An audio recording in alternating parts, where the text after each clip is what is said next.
So if everyone can please take your seats, we're going to start the day. My name is Jay Stevens. I'm the CRO of Adform, a full-stack advertising technology solution of a DMP, DSP, and ad server.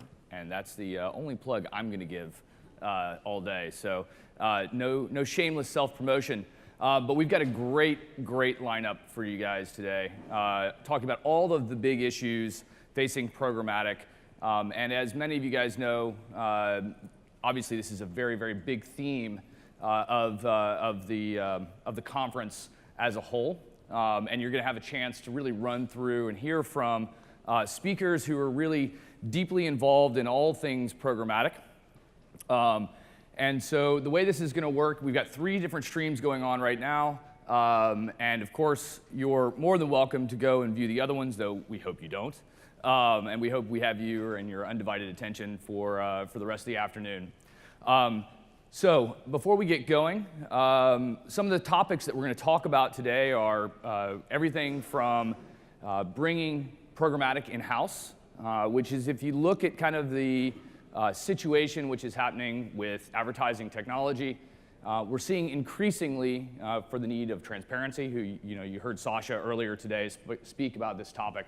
But this is obviously going to be a big theme and a big reason for taking programmatic in-house, whether it's actually hands on the keyboard that are being run by the brand themselves, in such instances like Kellogg's or Reckitt, or it's going to be the likes of hybrid models where the contract is actually held by the brand, but executed by the agency and the people who have the deep domain knowledge of how to do it.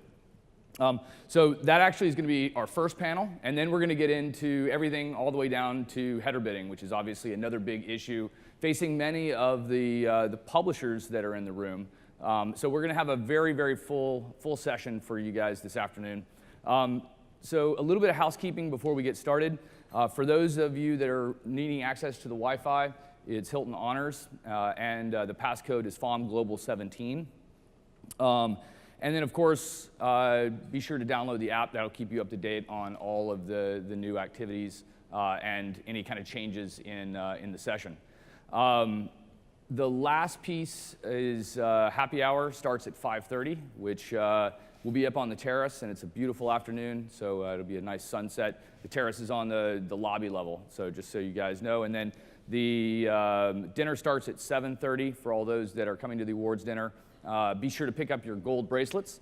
And we're going to run this, ideally, after each session, have some time, if there's time, for questions. So, and I'll be running around with the mics to make sure you guys have it. So with that, I'm going to hand it over to Shane Shevlin, who's the general manager for Iponweb. So take it away, Shane.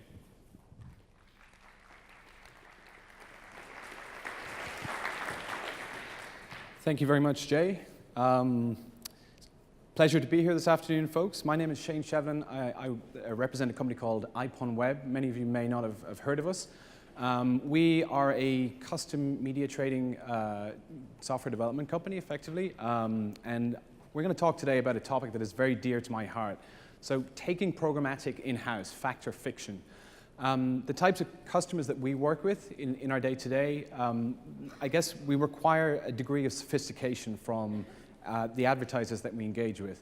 We need to understand that they will be capable of resourcing a project sufficiently. We're developing usually media trading systems. We're helping customers collect large amounts of data, activate that data at scale.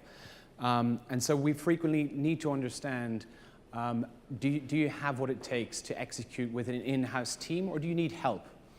And so we've got a very illustrious panel of guests with us today to talk about this topic. I'd like to introduce my first guest, Alessandra from lastminute.com. Up on stage, Alessandra. Thank you. Next, we've got Simon from Flock Associates.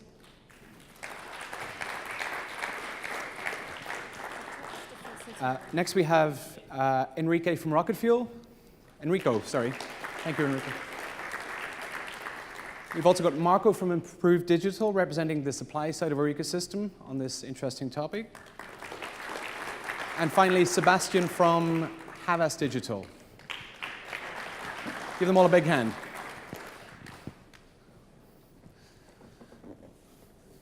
Okay, guys. We've got 30 minutes, so I'd like to get right down to it, if that's okay with you all. And Alessandra, I think it might be interesting to start with you. You work for a company that has effectively gone all in on programmatic. So you in-house programmatic not just on the demand side of your business for your own marketing, but also on the supply side. So how you monetize your content today? Yeah, so just in the way of an introduction, I run basically the sales side of the business, which is for all intents and purposes, the publisher side of the business, which sits on top of the e-commerce platform that lastminute.com group is well known for. We sell tickets and holidays. In 2016, I was hired to basically build out the publisher side of the business. And building out the publisher side of the business means monetizing things that you wouldn't normally monetize as an e-commerce player. And so we essentially, when I joined, implemented a full stack from an SSP perspective. We then implemented a data management platform, and then we connected the dots with the marketing department and integrated a number of DSPs, including the Google DSP and our friends here at Rocket Fuel. And basically now what we do is we run sell and buy side with a full in-house trading desk model. Okay. Can I ask, Alessandra, was there a minimum requirement that you set yourselves internally in terms of the right levels of staffing, of expertise internally that you figured at a certain point, we can do this, we're ready to actually make the commit? And was there a financial or fiscal aspect associated with that as well, in terms of the investment required, but also the return that you could potentially generate? I think my personal experience, I've worked in non-digital first companies and then now in a digital first company. And I think the challenge for a digital first company like lastminute.com group is probably less of a challenge than, say a Vodafone of this world, a telco, or sort of more traditional brands that don't have digital in their DNA. So to try and answer your question, digital companies already work in the world of cookies, already work in the world that the ad stacks and the ad tech works in, so it's easier. Obviously there's a challenge with hiring the right talent and finding the right people that actually understand commercial marketing, because where we are today is in a place of commercial marketing. It's advertising for our own purposes as a brand, but it's also working with our partners and partner brands to use our assets for their marketing. So it's twofold. It's revenue generating and spending as well. I see. And so it's sounding a lot like you have a kind of single or sort of customer-centric single view, which you use to generate income on the supply side. But you also use that data that you store on your customers that you collect to help other companies execute programmatically? Correct. Okay, interesting. Thank you. Sebastien, perhaps skip across to you quickly, representing a major agency today, a holding group. There are a few examples of the success that Alessandra has outlined. Perhaps one or two other prolific examples, like compare the market in the UK, for example. Netflix globally is a good example, I think, of good execution against a strategy of in-housing. Are there cases that you have where you have observed failure? Companies, advertisers attempting to take control and failing, and what are the reasons for that? Well, to be totally honest with you, on our side, it's not happening. We don't see any clients fully in-housing programmatic, right? I've seen that once. It was like 4.5 years ago. It was Air France. Mm-hmm. And they did it not by themselves. They pretended they would do it by themselves in 6 months' time. And after 2 years' time, they were still working with an independent trading desk, doing half of the business, right? And I guess it's still the same today. And so let me ask. Sorry for interrupting. Yeah. So, for Air France, what did in-housing mean in terms of programmatic? Was it taking control of contracts for the data partners? Everything. That's the only example that I have in mind among our clients that did it fully in-house. So that at the time, that was a funny story. They just had people taking care of yield of the planes, and they had to be replaced somewhere else. And so they thought there was something in parallel that could be done with their media business. And so they took those guys and put them in charge of of their media and media investments, right? And but they pretended that they would do it by themselves, and it was still not the case 2 or 3 years after. And today, I guess it's not yet the case. They still have people in parallel alongside helping them, like independent trading desk of DSPs, doing part of the activity for them. Interesting. And that's to my knowledge, at Havas, I'm not saying it's not the case for other agencies, but for Havas, we haven't seen any other clients asking and taking everything in-house, right? Even if today we still have the request, and I'm part of all the global pitches that we are invited in, and there is a request for more transparency. And the question is, in every questionnaire that we receive, there is a question or many questions about transparency. How do we offer more transparency? But they are not asking for taking it in-house. They start to think about maybe owning some of the contracts. Right. Even if I haven't seen many of them doing that, just a bunch. Yeah, so I mean, I guess you've activated one of my favorite keywords, transparency, and I think that's perhaps a nice segue. Maybe a question to you, Enrico. You work for a large technology platform on the demand side. Rocket Fuel, how do you guys reconcile some of the concerns that your customers have around transparency on fees, not just on the buy side, but also on the supply side of the ecosystem? Like nowadays, it wouldn't make any sense not to be fully transparent. Now, in the last year, the company went very strongly in the direction of becoming a self-service solution, and it's helping, to open the hood under the machine, see what is going on. And it was possible mainly because agencies finally found the right people to start managing these complex technologies.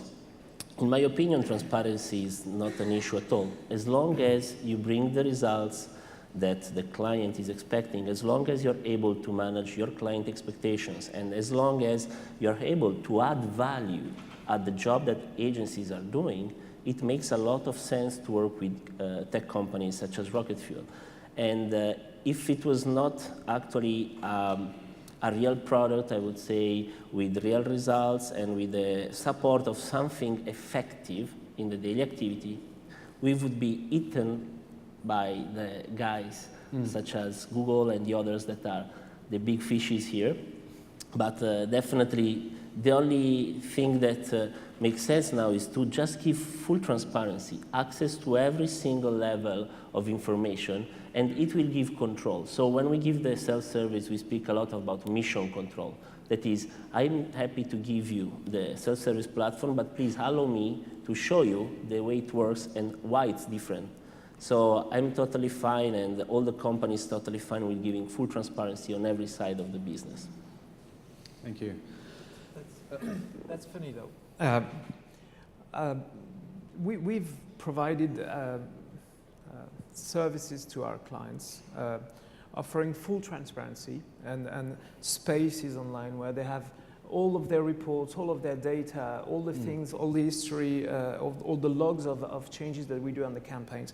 And finally, we monitor how many times they log into the platform. It never happens. Well, And many of our clients are asking for transparency, and we provide it in some ways, and transparency needs to be defined properly. But if we provide them all the data, as soon as we've given them the credential to those platforms, they're happy with it. They know they can log into it anytime, and that's fine, but they don't do it. And that's another part where we spend a lot of energy and time doing these spaces, and in the end, we end up with a no-go discussion because I fully agree. So we don't know what they're doing with. On the broader topic, perhaps you touch on, I guess, clients taking full control and not extending into programmatic buying. But on the topic of full digital transformation, Simon, that's something, I guess, that Flock Associates place themselves at the center of for many of your customers, perhaps. And is there a risk that programmatic is simply a step too far when it comes to the core pillars of digital transformation, including things like data collection and control of that data. Yeah, completely. I mean, let's be really clear. I mean, we talk in an echo chamber and these words that echo around, and we just forget the client and the brands and the objectives, right? Yeah. They've got an objective. What do they need to do? It's not just about programmatic. It's about full integrated communication. It's about the creative, the data, the personal information that sits. And there'll be some core, performance indicators that you're going to need to deliver for that. Then you can look at things and you can unpack the programmatic sequence. It's a process, right? It's not a thing. It's not a box. It's not a machine. It's a process.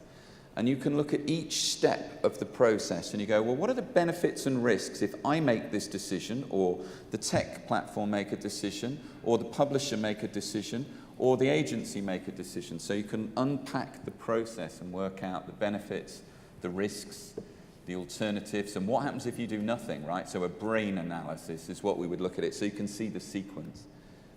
And then for each of them, you can then draw out and say, I need to do a plan. I think I'd like to take this, maybe a little bit more control, and maybe have the DMP, because it's my private data, and I really got transactional data, and I want it on my side. So you can look at what we call a proctor. People, R is resources, O is how do I organize, how do I get my processes across all these departments to work together. The cost of it, the true cost of it, what technologies do I need, and what am I going to do, what's my data strategy? And then you can get into it. But if we lose sight of the objectives and the brands and the KPIs, we end up having a really weird little conversation. Absolutely. So with that, exactly that goal in mind, real business outcomes that you can generate on behalf of large brands. We work in an industry that is very fast changing. So if we take, I don't want to steal anyone's thunder from later on, but header bidding is an example. So there are opportunities which can in theory be afforded now to large brands by the supply side of our ecosystem potentially, that open up very real and new opportunities. Marco, do you have any anecdotal evidence of these opportunities presenting themselves, either passively or? Yeah, actually, the supply side is facing with similar topics and going through more or less, the same challenges. On one side, all media owners, broadcasters, and digital publishers have to reconsider their sales strategy globally to combine direct channels with a strategy in programmatic selling. To do this in a very efficient way, they formally have to do two things, basically. And one I think is key even on the sales side, is to build people which are, specifically skilled in programmatic. We know that programmatic is, in short supply, hiring people, skilled people, it's costly, it's much more expensive, and eventually a retention plan could be crucial.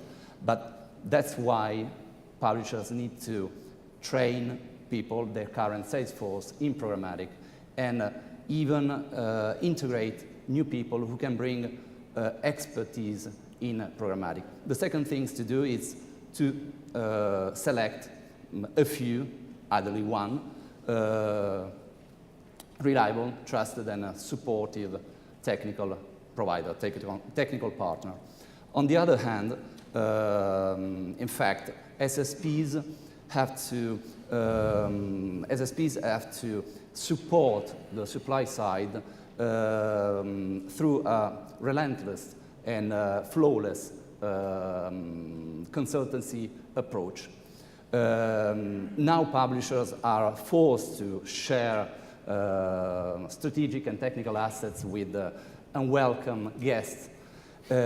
Why? They need to specialize in their editorial offer. I would say, for instance, audience consistency, content quality.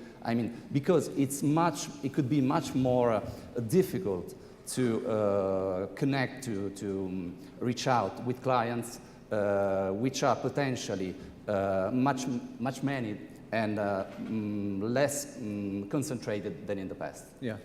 So this is an interesting subtopic. The investment required, and I think nobody can deny that agencies very frequently provide a service which is difficult to repeat, to replicate through years of experience, buying power, range of skills that help them compose a compelling offering.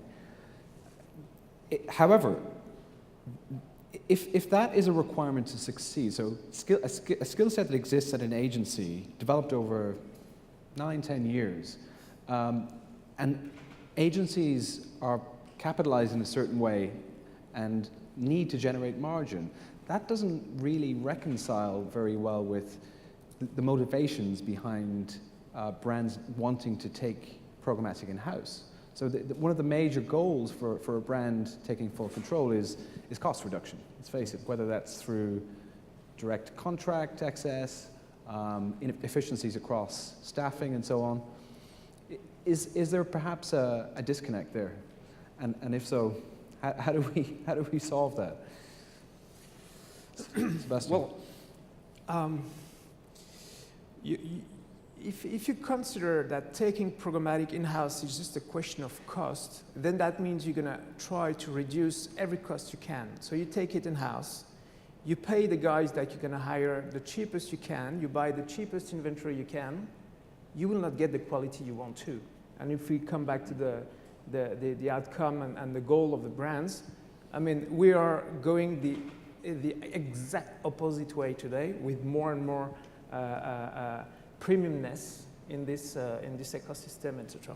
So if you are a brand and that you really want to reduce the cost, well, I don't know what to say. I mean, stop spending money in media immediately. Because if you want to be successful, and you can, it's not a choice to just get rid of the agency, which is not taking a lot, by the way. I'm sorry, but the way we are priced is very low compared to 15 years ago, and we are doing way more than we used to do 15 years ago. So this is an interesting point. Yeah, maybe 15 years ago we were paid too much for the digital services we were providing, but today we are certainly not.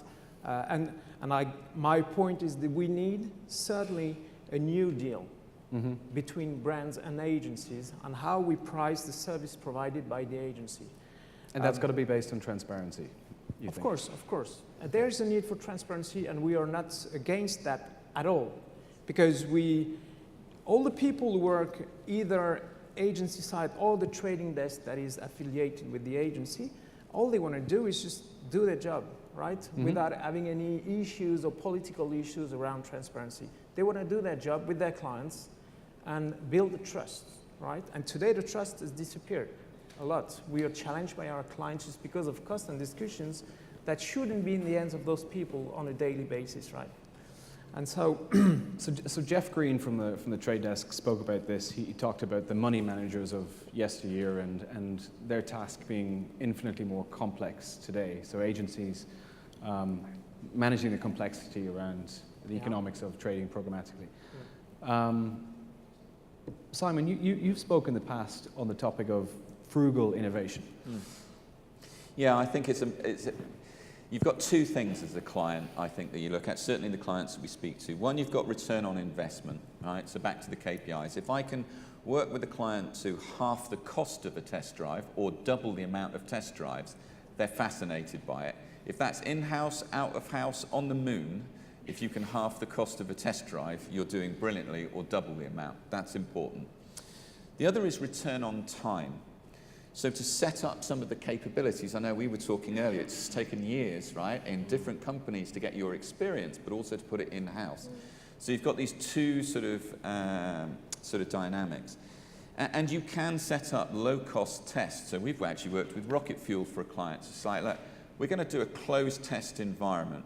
We're going to say, what happens if this happens? Either we're going to double the investment or we're going to shut it down, or we're going to change tack. So you can set and plan for research and development to get your return on investment right and your return on time right, setting up these sort of agile sort of labs. Or testing different approaches. Test a hybrid, test in-house, test some things, either in one market or on one brand. But you need to go across all of the different pieces which we were talking about, the people, the processes, the technology, the KPIs, and the data. Otherwise, you know, you're not really doing a true test, and it's never going to work. It's flawed execution. So. And I think, You're shaking your head, Alessandra. yeah, Do you disagree? vigorously shaking my head. Yeah. I think the key for me is the topic around agencies and bringing it in-house and so on. I think it's about value. What value does the agency bring to a team that knows how to do, in some cases, a similar job to the agency? We partner with agencies across the board for, say, above the line, or things that we can't do in-house. But when it comes to building a sustainable advantage for the brand, using tools that are becoming a commodity, we don't see a reason to share the costs externally. Now, if the agencies, and some of them are, because we partner with Havas is a good example, we partner with groups that add value. They give us information, they teach us about how to use data intelligently, then we're happy to share margin, we're happy to share costs and basically partner very effectively. But what we don't want to do is partner with someone who knows how to do the same thing that we can do in-house. And that's based on skill and basically just learning it on the ground. So I don't think there's a particular conflict, it's about value. Okay. Sure. There was an interesting white paper released last week at some point by a sort of boutique agency who are helping brands navigate programmatic. I think they're called the Programmatic Advisory out of London. And they attempted to sort of encapsulate in a set of facts and figures what the minimum requirements are for brands. I think, if I hear you correctly, Alessandra, I think that's potentially not the approach that you would advocate. It needs to be founded in value alone. I think if you can make bread, the best bread you can ever eat in-house, because you know how to make it, you've learned because your grandma taught you how to make this bread, why would you go to the baker and buy the bread? So this is the point, right? But we do partner with technology providers, because we're not going to start building ad tech ourselves. We partner with a number of different software providers on a number of different commercial setups to deliver the value. And as you were saying, we test. So we'll test. The key for us, and this is based on my 12 years of learning of doing this, is this will succeed if the environment within the company is nimble and allows for failure. Quick and fast failure. So we test different providers on a monthly basis. We'll integrate a new header bidding solution and then unplug it and then plug in, you know, all sorts of different things. And we don't partner with one single company. We partner with a number of ad tech providers. Yeah. And basically, I think that's kind of the ingredient, one of the reasons why we're doing it quite successfully.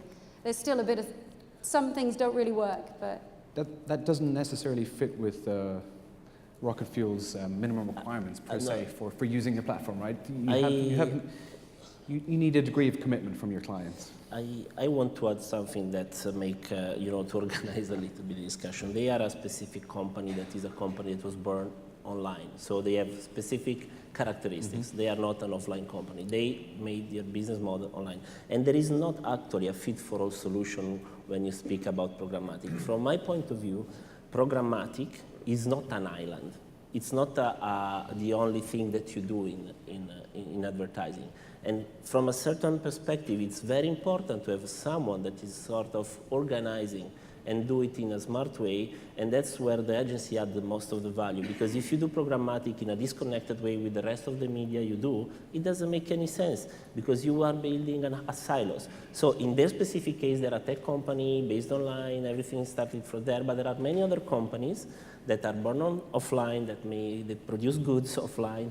They cannot have the tech background and understanding of a company such as Last Minute. So there is not a fit-for-all solution, and definitely I'm a big supporter of a coordinated activity on the media buying side. Otherwise, you will have a silos like you have in the most of the activities that clients tend to do online. It's good to have the direction of partners. And then on top of direction, you have to put the transparency, of course, but direction is definitely needed. Interesting. It's fascinating for a lot of companies. They talk about lack of transparency, and that's one of the reasons why they want to move things in-house. But they're not talking about poster buying, are they? Do you know what I mean? Which is an awful lot easier than training these wonderfully skilled people, getting in place the technologies, understanding the contracts, with everything. This is why it shouldn't be seen in isolation. If your KPI is, let's use the car test drive, again, you organize around that, all of the different skills and the disciplines that go with it, rather than just one. So, final topic perhaps before we get to some questions from the audience. You mentioned skills. So I think that the holding group opcos will be around for a long time. Like anything, the survival of the fittest. The independent agencies out there will potentially struggle as this debate continues to rage. Is an acquisition strategy an interesting option for a large enough brand in terms of picking off some very highly skilled independent agencies to bring those talents in-house? I mean, it's interesting. If you look at it from a client perspective, you know, we started on our Proctor with people. So what skills do you need and how do you organize them? You know, really the organizational sort of structure. And yeah, there's lots of different ways. Can you attract the right people? Okay, some of the manufacturers aren't placed in glamorous Soho or, you know, Covent Garden or, you know, right in the center of sort of Paris. Can you attract them? Can you give them a career path? Where do you go if you're a programmatic in a CPG? To be head of programmatic, you know, that's it. That's my career over. So maybe you need to bring in the leaders from, for example, I think a well-documented case recently is the cosmetics brand Coty acquiring Beamly. Yeah. It's a fairly prolific acquisition. And the leadership obviously exists within an agency like Beamly to make some waves internally. You can do, as long as you really think through the strategy and you change the processes and you can cater for the career path for those people. So you can acqui-hire, you can go and acquire someone and bring in an independent agency or a technology if you really felt you were big enough and wanted to, right? Yeah. But it comes with a real element of risk. Yeah. Everything's changing so fast that, oh my goodness, that tech company's not the right skills. These people were trained on a wrong header bidding stuff, and header bidding's just changed again. Oh, what do I do now? I have to sort of, you know, oh dear, that was a costly mistake. I'll go and buy another load, right? And so it is difficult. It's difficult and it's challenging. And I think there's that every client needs to look at the whole process and measure their response to it based on the ROI and the ROT, the return on time, that it takes to execute well. Because there's no one solution, as we've said, that fits everyone at all. Yeah. Guys, we're almost out of time. I'd like to turn the discussion across to the audience in case there are questions. This gentleman, middle section here. Hi, Oliver Willets from Volkswagen. I actually agree very much with what Alessandra said, that it's an issue of value. Now, from our perspective, my grandmother didn't teach us how to bake bread, so we need to go find someone else to bake the bread for us. So in those cases, there are things that we can do. We can own some of the technology and globally sort of centralized contracts and take care of those bits. But if we are looking for value, because that's what we are looking for value, and that's value that increases in effectiveness and efficiency, and we can use Simon, your test drive example, it's a fine one. What's the thought of the panel of performance-based remuneration? I mean, if I'm looking for a 20, 30% effectiveness and I'm buying you for value to be more effective, what's the thought on the panel of being remunerated based on that effectiveness, that value that you bring? Sebastien, you want to take that? Right. I've heard one thing which I disagree with. You said buying, bringing efficiency in buying only. Whereas what we are doing is not only buying inventory. What we struggle with our clients is actually defining the KPIs of their campaigns, because they don't know how, many of them don't know how to clearly define a KPI and give us a goal. Whereas all the technology that we have sitting in the DSPs, etc., it allows us to actually optimize towards a goal, a conversion or whatever. Even for branding campaigns, we could. It's not only buying cheaper and bringing you 20% efficiency in buying. It's bringing you new value, actually reaching and increasing the number of conversions, whatever the conversion you define. That's exactly what we are doing today. But we fight with our clients to align on this understanding. I think to that question, I'd probably answer that one of the challenges with on the buy side, in my experience working with agencies, is that the models, the commercial models, are always the same. So I'll take a cut, agency takes a cut of spend, full stop. There's no quality, or very few times there's a quality component based on that percent. So say, I don't know, a scale of remuneration based on the performance of the actual activity. Of course it needs to be monitored, as you say. Transparency is a great thing, but then you need people that actually know how to manage it. Isn't that dependent on what you're measuring? I think one of the complaints about our industry, specifically programmatic, is that we optimize to very gameable metrics, so you have a whole host of issues around fraud and things like that. But it's sounding like you're saying, Alessandra, that real business outcomes are infrequently center of negotiations. Well, the point is, if I have an objective to essentially get people buying holidays through the website, the more people I can get buying those holidays, the less I need to spend on or waste, right? So if the media agency is helping me with that, the more the media agency enables me to waste less money, the more they should be profiting from that transaction. The problem is, at the moment, the agency will take a cut regardless of the business outcome. And the cut is always the same, it's always a percentage. But I'm going to go back to test drives, right? If you take, after metal, the most expensive part of a car, right, is the media and the marketing. $1,000 worth of a 20 grand car, okay, that's what you're spending on your media to get a new customer, right? More or less, pretty much close. It'll be different for VW, Audi, of course, I'm absolutely sort of sure of that.